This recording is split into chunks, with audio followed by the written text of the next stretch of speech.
కొందరు దారి పొడుగుతా నడుస్తూ వెళ్తున్నారట. వెళ్ళేటప్పటికి ఉదయాన్నే బయలుదేరిన ప్రయాణం సాయంత్రమైనా గమ్యానికి చేరలేదు. విపరీతమైన చీకటి కమ్ముకుందట. ఇంకా కొంత దూరం వెళ్ళేటప్పటికి కారు చీకట్లో దారి కూడా కనిపించట్లేదు. అందుట్లో ఒక అతను అన్నాడట, అరే చీకట్లోకి మనం వచ్చేసాం, ఈ చీకట్లోనే ఉండిపోతామో ఏంటో అన్నాడట ఆ అజ్ఞాని. అప్పుడు దాంట్లో ఉన్న ఇంకొక అజ్ఞాని అన్నాడట, మనం వెలుగు నెతుక్కుంటూ వెళదాం పదరా, మనం వెళ్లే దారిలో ఎక్కడో దుక్కుని వెలుగు తగలపోతుందా ఏంటి అన్నాడట.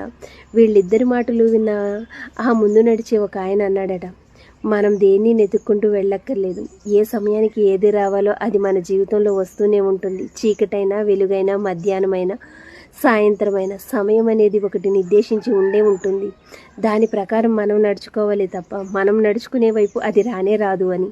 అలా ప్రయాణం చేస్తూ ముందుకు వెళ్ళేటప్పటికి ఉదయం అయింది. చక్కటి వెలుగొచ్చింది. అప్పుడు వాళ్లతో చెప్పాడట, ఏదైనా సరే రావాలి అని కోరుకోండి, మనం తేవాలి అని కోరుకోవద్దు. ఎందుకంటే మనం దేన్ని తీసుకురాలేం, దేన్ని నిలబెట్టలేం, దేన్ని పారేసుకోలేం.